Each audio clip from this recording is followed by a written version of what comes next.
হাতে ধরা লেটেস্ট মডেলের দামি মোবাইল ফোনটা থেকে চোখ তুলে তাকালেন নীলিমা মিত্র। সামনে একটি অল্প বয়সী বউ, সঙ্গে চাষারের চেহারার লোকটা যে তার স্বামী সেটা আলাদা করে বলে দেওয়ার দরকার হয় না। বসুন, কণ্ঠস্বরে অতিরিক্ত ওজন আরোপ করে বললেন নীলিমা। ঠোঁটে ভাসিয়ে রাখেন মাপা হাসির টুকরো। এটা তার পেশার অঙ্গ, দীর্ঘ অধ্যবসায় রপ্ত করতে হয়েছে। এতে রোগী বা রোগিণীর মধ্যে তার প্রতি সম্ভব তৈরি হয়, তারাও আশ্বস্ত বোধ করেন। নমস্কার, গল্পগুচ্ছ সাথে অর্পিতার আসরে সকল শ্রোতা বন্ধুদের স্বাগত জানাই। গল্পগুচ্ছ সাথে অর্পিতার চ্যানেলে আজকের নিবেদন লেখক সোমজা দাসের লেখা গল্প গলি। গল্পটি বলার সময় আমার যদি কোনো ভুল হয়ে থাকে তাহলে আমি সবার কাছে ক্ষমা প্রার্থী। আর গল্পটি যদি আপনাদের ভালো লেগে থাকে লাইক, সাবস্ক্রাইব ও ছোট্ট একটি কমেন্ট করতে ভুলবেন না। আপনারা কমেন্ট করলে তবেই আমি জানতে পারি আমার গল্প পাঠ আপনাদের কেমন লাগে। তাহলে চলুন শোনা যাক আজকের গল্প, সোমজা দাসের লেখা গলি। গল্প পাঠে আমি অর্পিতা। নীলিমা মিত্র মনোবিদ। তার ক্লায়েন্টদের ঠিক রুগী বলা যায় না, কারণ ওষুধ দেওয়া বা চিকিৎসা তার কাজ নয়। নীলিমা শুধু কথা শোনেন, শুনতে শুনতেই সামনের মানুষটির মনের গভীরে লুকিয়ে থাকা সমস্যাটা বুঝে নেন। কথা বলেন, কথার পৃষ্ঠে কথা, তার ওপর কথা, পুরোটাই নিক্তিতে মাপা। সুন্দর প্রথাগত ডাক্তার না হয়েও নিজেকে ডাক্তার ভাবতে পছন্দ করেন নীলিমা। মনের মধ্যে যে জটিলতা জন্ম নেয়, ঘুণ পোকার মতো ভেতর থেকে কুড়ে কুড়ে শূন্য করে ফেলে মানুষকে, তা রোগ নয়ই বা কেন? এই যে নীলিমার ক্লায়েন্টরা তার ওপর ভরসা করেন, তাকে দেখলেই ওদের চোখ মুখে আলো জ্বলে ওঠে। নীলিমা মিত্রের চেম্বারে সমস্ত দুঃখ, মানসিক অস্থিরতা, দ্বিধাদ্বন্দ্ব নামিয়ে রেখে শান্ত হয়ে ঘরে ফিরে যান তারা। এ চিকিৎসা নয়। তবে এই মুহূর্তে সামনের দম্পতিকে দেখে ভুরুটা সামান্য কুঁচকালো নীলিমার। তার সময়ের যা দাম তা মধ্য বা নিম্নবিত্তের নাগালের মধ্যে নয়। 8 ঘন্টার কাউন্সেলিংয়ের জন্য 1000 টাকা ভিজিট। বেশিরভাগ ক্ষেত্রেই একটা সিটিংয়ে এ কাজ হয় না, প্রক্রিয়াটা দীর্ঘসূত্রী। এদিকে তার নবগতা ক্লায়েন্টের পোশাক পরিচ্ছদ দেখে মনে হয় না তাদের বিত্ত বা সামাজিক অবস্থান নীলিমা মিত্রের চেম্বারে ঢোকার অনুমতি দেয়। তাই অবাক হয়েছেন নীলিমা, কিন্তু সেটা বাইরে প্রকাশ করা চলে না। তাই হাসিটা ঠোঁটে আলগোছে ঝুলিয়ে রেখেই জিজ্ঞাসা করলেন, বলুন কী সমস্যা? বউটির মিষ্টি মুখখানায় ধূসর ছায়া। রোগ বা শোকের পরেরটি হওয়ারই সম্ভাবনা বেশি। সস্তার সিনথেটিক শাড়ি পরনে, সঙ্গে জ্যালজ্যালে রং ওঠা ঢলঢলে সুতির ব্লাউজ, আঁচল দিয়ে গা ঢেকে রেখেছে। বর্ষার জল ভরা মেঘের মতো নরম শ্যামল গায়ের রং, সিঁথিতে মেটে সিঁদুর মোটা করে ল্যাপা, দৃষ্টিতে শঙ্কিত ভাব। এরকম জায়গায় আগে যে কখনো আসেনি বোঝাই যাচ্ছে। স্বামীটি মধ্যবয়সী, মাঝারি উচ্চতা, রোগা, গায়ের রং ফ্যাকাশে, দোক্তা খাওয়া খয়াটে দাঁত, চোখ দুটো জল জলে অস্থির, যেন ভুল করে ফাঁকি দিয়ে এখানে ঢুকে পড়েছে। স্ত্রীকে কিছু বলার সুযোগ না দিয়ে নিজেই তরবরিয়ে বলতে শুরু করলো। তাতে বোঝা গেল লোকটি ঈষৎ তোতলা। আপ টেনশন কা ডাক্তার হ্যাঁ না? এমন অভিনব সার্টিফিকেট পেয়ে প্রাথমিকভাবে হতবিহ্বল হয়ে গেলেন নীলিমা। তারপর মাথা নেড়ে বললেন, আমার রেফারেন্স কোথা থেকে পেয়েছেন? লোকটি কী বুঝল কে জানে, কতগুলো কাগজ এগিয়ে দিল। ওপরের কাগজটাতে চোখ বুলিয়ে নীলিমার মুখে একটা বিরক্তির ভাব খেলে গেল। এসব সুব্রতদার কাণ্ড, এমন কাণ্ড মাঝে মধ্যে করে থাকেও। সুব্রতদা নীলিমার দাদার বন্ধু। যৌবনকালে নীলিমার প্রতি তার কিঞ্চিত দুর্বলতা তৈরি হয়েছিল। এমন নয় যে ব্যাপারটা পুরোপুরি একতরফা ছিল, কিন্তু একে তো ডাক্তারি পাশ করে নিজের পায়ে দাঁড়াতে দাঁড়াতে লম্বা সময় লেগে যায়। তার উপর সুব্রতদার বাড়ির অর্থনৈতিক অবস্থাও তেমন মজবুত ছিল না যে অন্তত সেটুকুনি দেখে মেয়ের বিয়ে দিতে চাইবে নীলিমার বাবা। সুতরাং সুব্রতদা যখন MBBS শেষ করে ইন্টার্নশিপ করছে, সেই সময় রাঘবের সঙ্গে বিয়েটা হয়ে গেল নীলিমার। সেও নয় নয় করে 35-36 বছর আগেকার কথা। এর পরেও মাঝে মধ্যে দেখা যে হয়নি তা নয়, কথাও হয়েছে, তবে সংযত, নিক্তিতে মাপা। প্রতিবারই নীলিমার মনে হয়েছে ভাগ্যিস। মনে মনে রাঘবের সঙ্গে তুলনা করেছেন। রাঘব সেই দেশের ঘোড়া যার উপরে নিশ্চিন্তে বাজি লাগানো চলে। পারিবারিক ব্যবসাকে নিজের যোগ্যতায় শুধু বাড়ায়নি, সেটাকে নিয়ে গেছে অনতিক্রম উচ্চতায়। সুব্রতদা সেখানে মেডিকেল কলেজে ছাত্র পড়িয়ে কাটিয়ে দিল একটা আস্ত জীবন। নারীরোগ বিশেষজ্ঞ সে। ডাক্তাররা চাইলে কত রোজগার করতে পারে খুব ভালো করে জানেন নীলিমা। অথচ মানুষটার উচ্চ আকাঙ্ক্ষা নেই এতটুকু। বিয়ে করেনি, কোনো দায়িত্ব নেয়নি, যেটুকুনি আছে তাতেই তৃপ্তি। মেডিকেল কলেজের হাসপাতালের বাইরে একটা প্রাইভেট চেম্বার অবধি নেই। এই নিয়ে জিজ্ঞেস করলে বলে, কি করব অত টাকা দিয়ে? একা বোকা মানুষ আমি, এতেই আমার দিব্যি চলে যায়। বাকি সময়টা পড়াশোনা করি, ঘুরে বেড়াই, পুরনো বন্ধুদের সঙ্গে আড্ডা মারি, আর কি চাই? এমন উদ্যমহীন পুরুষ নীলিমার দু চক্ষের বিষ। নিজের ভাগ্যকে ধন্যবাদ জানান তিনি। ভাগ্যিস বাবা জোর করে বিয়েটা দিয়েছিলেন রাঘবের সঙ্গে, নইলে আজ ছাত্র ঠেঙানো ডাক্তারের বউ হয়ে থাকতে হতো। আপাতত সামনের কাগজটাতে চোখ বোলান নীলিমা। কালীভদ্রে সুব্রতদার রেফারেন্সে ক্লায়েন্ট আসে। আরও অনেক ডাক্তারই এইরকম ক্লায়েন্ট পাঠান নীলিমার কাছে। পার্থক্যটা হলো সুব্রতদার ক্ষেত্রে কমিশনটুকু দেওয়ার দরকার পড়ে না। তবে এই দম্পতিকে দেখে ঠিক আশা জাগছে না। প্রেসক্রিপশনে লেখা রয়েছে একবার মিসক্যারেজ হয়েছিল রোগিণীর। প্রায় 3.5 মাসের সন্তান ছিল গর্ভে। 4 বছর আগেকার কথা। সেই থেকে আর গর্ভধারণ করতে পারেনি। অনেক চেষ্টাতেও সন্তান আসেনি। অথচ সব রকম পরীক্ষা করে দেখা গেছে কোনো শারীরিক সমস্যা নেই স্বামী স্ত্রীর কারোরই। গত 4 মাসে 2 আত্মহত্যার চেষ্টা করেছিল রোগিণী। ডাক্তার হিসেবে সুব্রতদার মনে হয়েছে সমস্যাটা মানসিক। চেম্বার শেষ করে যখন বেরোলেন নীলিমা, ঘড়িতে রাত 9:15। মে মাসের শেষ সপ্তাহ।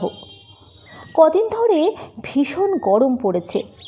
সুগ্রীব দোসর বাতাসের আর্দ্রতা। গাড়িতে উঠে পেছনের সিটে শরীরটা এলিয়ে দিলেন তিনি। ড্রাইভার বিকাশ এসির তাপাঙ্ক কমিয়ে আনল। ঝিরঝিরে শীতের কণা শরীরে আদর বোলাচ্ছে। ঘাম শুকিয়ে এসেছে। বাইরে কাঁচের গায়ে বাষ্প জমেছে। চোখ বুজে থাকেন নীলিমা। আজকে চেম্বারে আশা দেহাতে বউটার মুখটা মনে পড়ছে। কনসালটেশন শুরু করার আগে সেক্রেটারিকে মেসেজ করে জেনে নিয়েছিলেন তিনি পার্টি পুরো পেমেন্ট করেছে কিনা। তারপর নিশ্চিন্ত হয়ে শুরু করেছিলেন কথা বলা। কিন্তু বলবেন কি?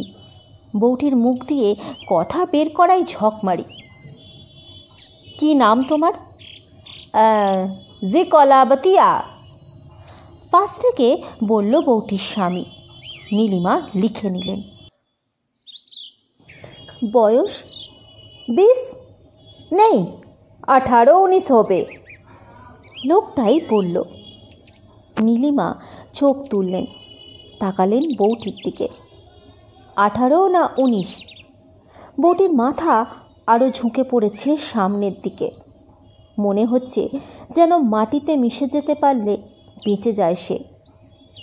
উত্তর দিল না কিছু। পুরুষটি বলল, 18 লিখে নিন। নীলিমা লিখলেন। মনে মনে হিসেব কষে দেখলেন, মেয়েটির বয়স যদি সত্যি 18 হয়, তবে প্রথমবার গর্ভবতী হওয়ার সময় ছিল মাত্র 14। ভাবতে গিয়ে শিউরে ওঠেন তিনি। কিন্তু সেটা কয়েক মুহূর্তের ব্যাপার। আদন্ত পেশাদার নীলিমা মিত্র নিজেকে সামলে নিতে বেশি সময় নেন না। কী সমস্যা বলুন শুনি। পেন আর রাইটিং প্যাডটা পাশে রেখে আগ্রহী ভঙ্গিতে ঝুঁকে বসলেন নীলিমা। লোকটি বলতে শুরু করলো, बच्चा नहीं होता, बच्चा होने के लिए पूजा हवन হলো, ঝাড়ফুঁক করা হলো, তাবিজ উবিজ সব কুছ পড়ানো হলো, কত পয়সা জলের মতো বহে গেল, কিন্তু कुछ कम হলো না, कोक सूना ही रह गया। ডাক্তার সাহেব বললেন কি ও টেনশন के लिए। নীলিমা এবার হাত তুলে থামান লোকটাকে। বলেন, আপনি একটু চুপ করুন, ওকে বলতে দিন। কলাবতিয়া, তুমি বলো, কি সমস্যা তোমার? কলাবতিয়া এবারেও উত্তর দেয় না। কোলের উপর জড়ো করে রাখা হাতের শাড়ির আঁচল পাকাচ্ছে। তুমি কথা না বললে তোমাকে আমি সাহায্য করব কিভাবে? এখানে যিনি তোমাদের পাঠিয়েছেন তিনি নিশ্চয়ই বলেছেন আমি ওষুধ বিষুধ দিই না, আমার সঙ্গে কথা বলো। এবারে ফুঁপিয়ে উঠল মেয়েটি। পাশে বসা লোকটার ভুরু কোচকালো সামান্য। মৃদু ধমক দিয়ে বলল, ঠের যা গুড়বা করাত, রোমাত।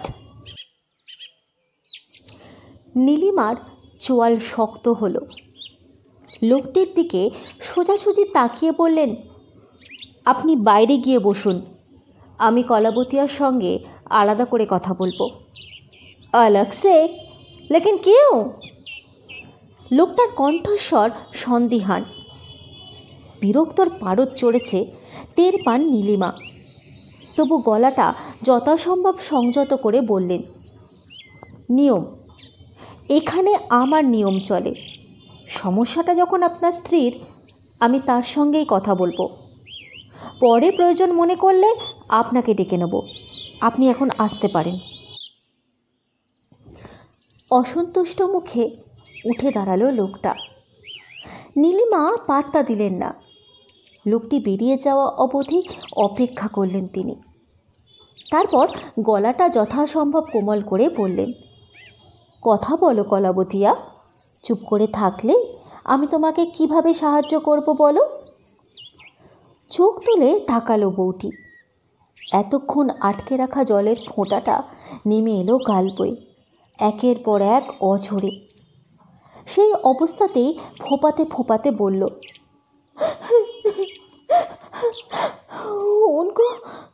उनको आप बोलिए ना मैडम जी, मुझे बच्चा नहीं चाहिए, माँ नहीं बनना है मुझे, आप उसको बोलिए ना मैडम जी। নীলিমার দামি কালো সেডান গাড়িটা রাস্তা দিয়ে এগিয়ে চলেছে জ্যাম ঠেলে। জানালার বাইরে ব্যস্ত মহানগর। নির্দিষ্ট দূরত্বে আলো, যে আলো তোমায় জানাবে কখন থামতে হবে, কতটুকুই বা চলতে হবে।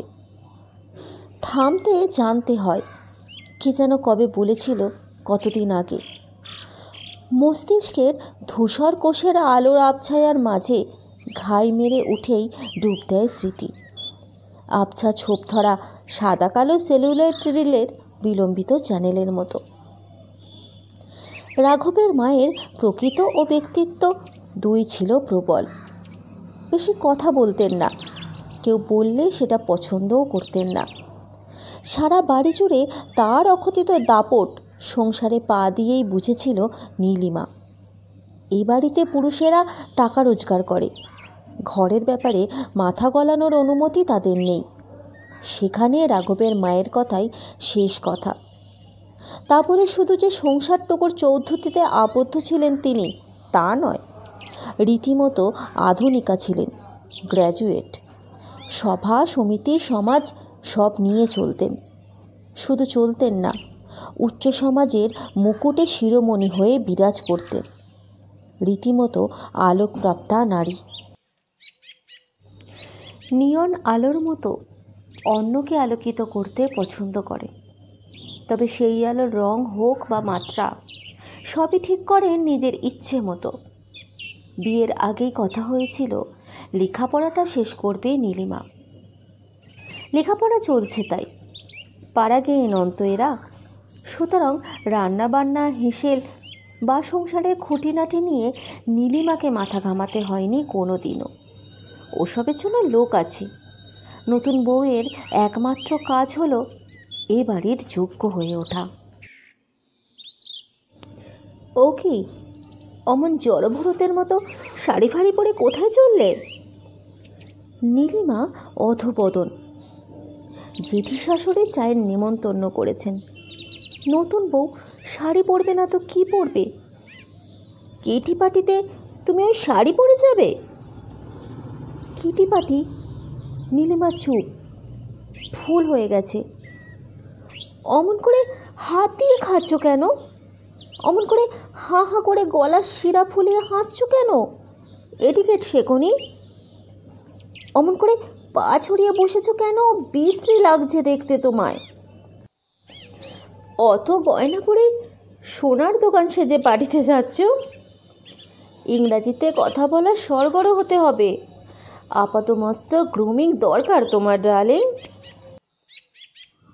নীলিমা র লেজরটুকু বড়ই ব্যাকডেটেড। বাড়িতে সোসাইটিতে তাই নীলি, শুধুই নীলি। বর্ণটুকুর সঙ্গে সঙ্গে জন্মসূত্রে পাওয়া আসল মায়েরও যোগছিন্ন হতে বসেছে, কারণ ওরা আমাদের মতো নয়।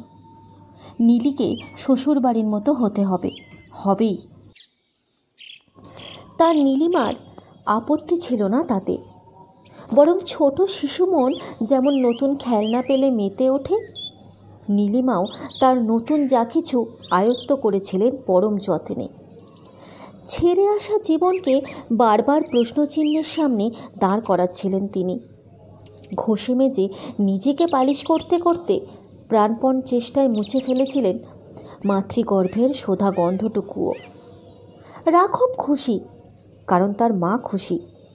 দামি দামি সব উপহারে ভরে উঠেছিল নীলিমার দেরাজ, আলমারি, ঘর ও মন। মনে হচ্ছিল ভাগ্যিস বাবার কথায় রাজি হয়ে গিয়েছিলেন। ভাগ্যিস সুব্রত তাকে বিয়ের জেদ ধরে রাখেননি। নিজের সেই লটারিতে হঠাৎই জিতে যাওয়া জীবন নিয়ে গর্বে ভরে উঠেছিলেন নীলিমা। ঠিক তখনই টের পেয়েছিলেন মা হতে চলেছেন তিনি। মাতৃত্ব কথাটা মনে হতে দেহাতি বউটার মুখ মনের পর্দায় ভেসে উঠল নীলিমার। কি যেন নাম? কলাবতিয়া। কলাবতিয়া মা হতে চায় না, নারীর যা পরম প্রিয়, সে মাতৃত্বের আনন্দ থেকে নিজেকে স্বেচ্ছায় বঞ্চিত রাখতে চায় সে। কেন কলাবতিয়া? কি হয়েছে খুলে বলো আমাকে। কিচ্ছু ভয় নেই, তুমি আমাকে যা যা বলবে সে সব কথা এই ঘরের বাইরে যাবে না, কেউ জানবে না। তুমি না চাইলে তোমার স্বামীও নয়। তাতে বউটা খুব বেশি আশ্বস্ত হলো বলে মনে হলো না নীলিমার। চুপ করে ফোঁপাচ্ছে। নীলিমা আর চোখে দেওয়াল ঘড়ির দিকে তাকালেন। 10 মিনিট পার হয়ে গেছে ইতিমধ্যে। এই অবোধ নারী কি আদেও জানে তার সময়ের মূল্য? বিরক্ত হচ্ছেন তিনি, ক্লান্তি বোধ হচ্ছে। এই নারীর সামাজিক অবস্থান ভেতরে ভেতরে নীলিমাকে বিব্রত করছে, ব্যস্ত করছে। মনে হচ্ছে এখন অন্য কোনো ক্লায়েন্ট যদি একে তার চেম্বার থেকে বেরোতে দেখে তাহলে কি তার বিরূপ ধারণা হতে পারে। কিন্তু কিচ্ছু করার নেই, এরা পুরো টাকা পেমেন্ট করেছে, সুতরাং নীলিমাকে সার্ভিস দিতেই হবে।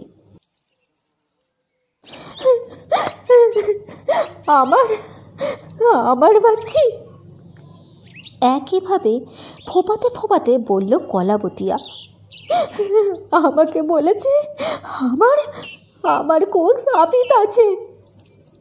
মানে? ভুরু কোচকান নীলিমা। मतलब আমার কোকে ভগবান কোনো বাচ্চাকে ভেজবেন না ম্যাডাম জি, ভেজবেন না। তোমার বাচ্চি? তোমার তো সন্তান নেই, তাই না কলাবতিয়া? है ना, है वो आई थी, लेकिन नहीं, रह नहीं पाई, চলে গেল আমার বাচ্চি। ও আমাকে রোজ বলে, মাই कोई बच्चा আসবে না তোর কোকে, আসবে না কোনো দিনও না। आएगा तो मर जाएगी मैडम जी, वो बच्ची मर जाएगी। নীলিমা রাইটিং প্যাডে লিখলেন, হ্যালুসিনেশন সিজোফ্রেনিয়া। মুখে জিজ্ঞাসা করলেন, তোমার মেয়ে তোমাকে এসব বলে? তুমি দেখতে পাও ওকে? ওপরে নিচে মাথা নাড়ালো কলাবতিয়া। हाँ जी, हाँ वो तो আমার সঙ্গেই থাকে, এখনও আছে। এই তো यहाँ पे বসে আছে ও আমার সঙ্গে। কলাবতিয়ার পাশের খালি চেয়ারটার দিকে তাকালেন নীলিমা। একটু আগেও ওখানে ওর স্বামী বসেছিল। সিদ্ধারা দিয়ে একটা হিমেল স্রোত বয়ে গেল তার, কে জানে কেন। অথচ এরকম পরিস্থিতি তো তার কাছে নতুন নয়। একটু সময় নিয়ে মুখের হাসিটা ফিরিয়ে আনলেন নীলিমা। জিজ্ঞাসা করলেন, তা কি করছে ও এখন? কলাবতিয়া একটু অদ্ভুত দৃষ্টিতে তাকালো নীলিমার দিকে, তারপর বলল, আপনাকে দেখছে। আমার বাচ্চি বলছে আপনি কিচ্ছু করতে পারবেন না, আমার কোক ভরবে না, ও কিছুতেই ভরতে দেবে না, আমার কোক দেবে না। কথাটা নীলিমার অহমিকাকে আঘাত করল। একটু ব্যঙ্গের স্বরে বললেন তিনি, এই কথা বলছে তোমার বাচ্চি, আমি কিছুই করতে পারবো না? আচ্ছা কলাবতিয়া, একটা কথা বলো তো, তোমার বাচ্চা তো গর্ভেই মারা গেছিল, তুমি কিভাবে জানলে গর্ভে ছেলে ছিল না মেয়ে? হঠাৎই খিক খিক করে হেসে উঠল কলাবতিয়া। হাসতে হাসতেই বলল, আপনি তো বহুত মুরাক औरत হলেন, জানেন না পেট 3 মহিনা হলেই ডাক্তার সাহেব বলে দেয় মুন্না আসছে না মুন্নি আসছে। আমাদের গাঁও এরকম হয়, আমি তো জানতাম, সবাই জানতো কি আছে আমার পেটে, মুন্না না মুন্নি। কিন্তু এখন তো ফিটাসের জেন্ডার প্রেডিকশন ইলিগাল। আশ্চর্য তো, মতলব সবাই জেনে গেল আমার কোখ মে মুন্নি এসেছে, তাই তো কি? কলাবতিয়ার চোখ দুটো জ্বলছে। বলল, তাই তো মুন্নিকে ওরা জিন্দা আমার গোদ মে আসতে দিল না, কেটে টুকরা করকে বাহার ले आया दगदार ने। বিস্ফারিত চোখে কলাবতিয়ার মুখের দিকে তাকিয়ে আছেন নীলিমা। ইতনা নেই ইতনা। ডান হাতের তর্জনী, মধ্যমা ও বৃদ্ধাঙ্গুল দিয়ে আকার দেখালো নীলিমাকে। इतना छोटा छोटा मांस का टुकड़ा, खून, बहुत खून, बहुत दर्द हुआ मैडम जी, एखोनो दर्द करे, खूब दर्द। বলতে বলতে যেন যন্ত্রণায় কুঁকড়ে যাচ্ছে কলাবতিয়া। তলপেট চেপে ধরেছে 2 হাত দিয়ে। নীলিমা চেয়ার টেলে কলাবতীর পাশে গিয়ে ওর পিঠে হাত রাখলেন। তিনি জানেন এটা সাইকোজেনিক পেন। কল্পনা আর বাস্তবের মধ্যে সীমারেখা মুছে যায় এই রকম ক্ষেত্রে। মনের অসুখ শরীরে প্রকট হয়ে দেখা দেয়। কলাবতিয়া জল খাবে?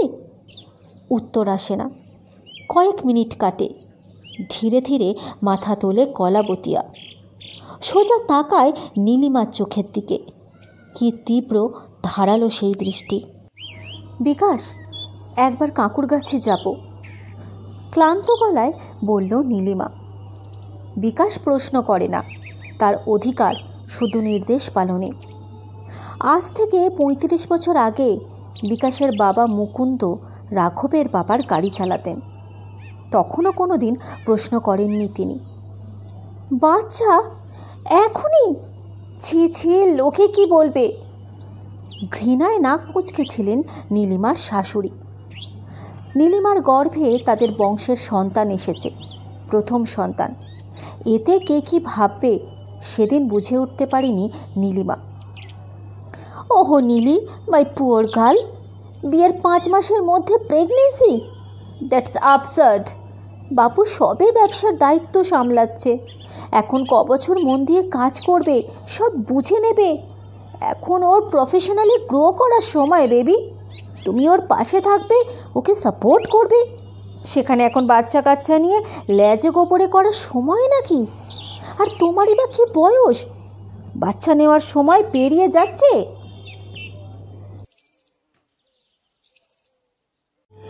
নীলিমা অবাক হয়েছিল, রাঘবের মুখের দিকে তাকিয়েছিল। রাঘব নীলিমার কাঁধে হাত রেখে বলেছিল, মাইজ অ্যাবসোলিউটলি রাইট নীলি, আমরা বাচ্চা পরেও নিতে পারবো। কিন্তু কথাটা শেষ করতে পারেনি নীলিমা, তলপেটে হাত রেখেছিল।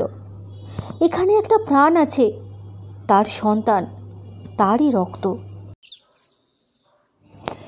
এর ঠিক 5 দিন পরে এক রাতে একটা মেটারনিটি হোমে নিয়ে যাওয়া হয়েছিল নীলিমাকে।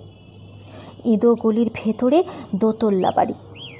তারা বিত্তশালী, আধুনিক শ্বশুরবাড়ির উপযুক্ত জায়গা সেটা নয়। অন্ধকার স্যাঁতস্যাঁতে আলোক বাতাসহীন।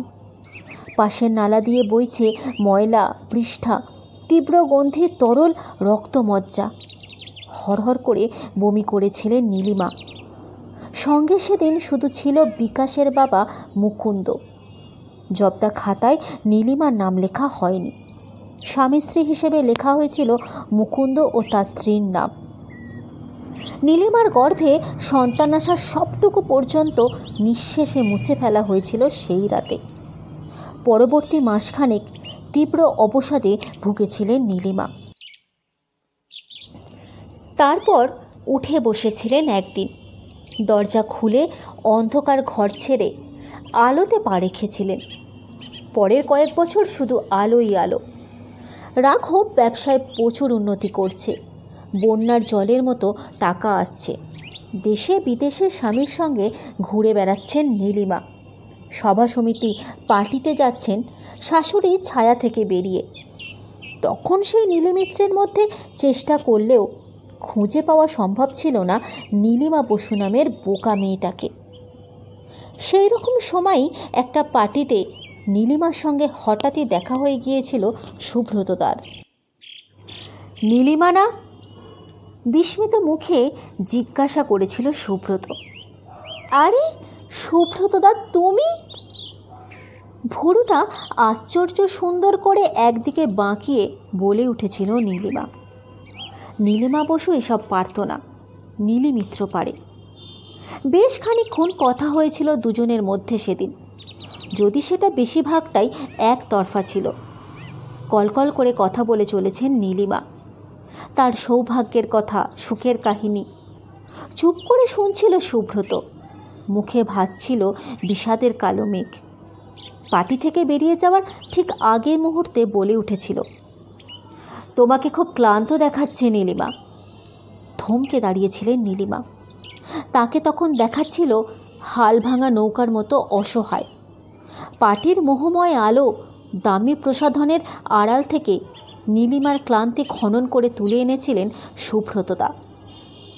নীলিমার সামনে থেকে যেন একটা ঝকমকে রঙিন পর্দা ছিঁড়ে ফেলেছিল এক টানে।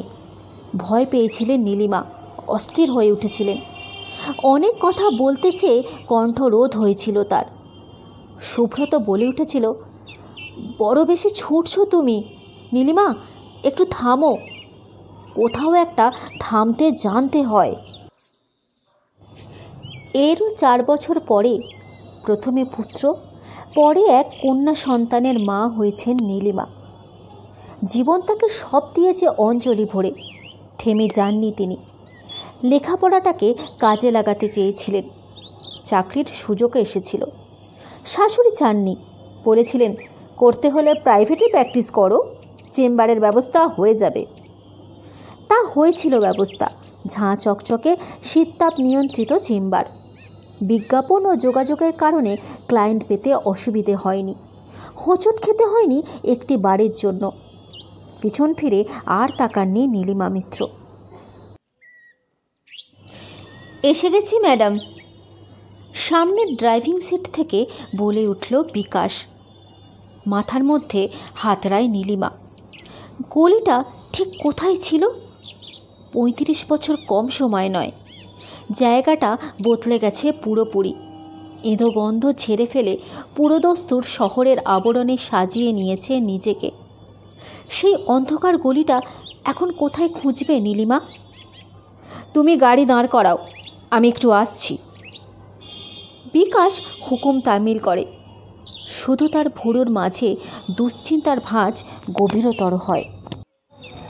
গাড়ির দরজা খুলে রাস্তায় পা রাখেন নীলিমা। ব্যস্ত রাজপথের প্রাণের উষ্ণতা তাকে ছুঁয়ে বাষ্প হয়ে জমে, গাড়ির জানালার কাঁচের মতো। ভেতরের বরফটা কবে থেকে যেন জমে জমে হিমশৈল হয়ে উঠেছে। সুব্রতদা একদিন তাকে থামতে বলেছিল। নীলিমা বলতে পারেনি চলাই তার নিয়তি। থামতে হলে গলে যাবেন তিনি, বাষ্প হয়ে ফুরিয়ে যাবেন। তার চেয়ে এই ভালো, নীলি মিত্র কেয়ার অফ রাঘব মিত্র, হাসি আলো আর উৎসব। কিন্তু আজকের দিনটা আলাদা, অন্যরকম। নীলিমা এগিয়ে চলেছেন, চারদিকে ঘর ফেরতা মানুষের ঢল। তার দিকে তাকাচ্ছে না কেউই। নীলিমা মিত্র রাস্তা দিয়ে হেঁটে চলেছেন একা।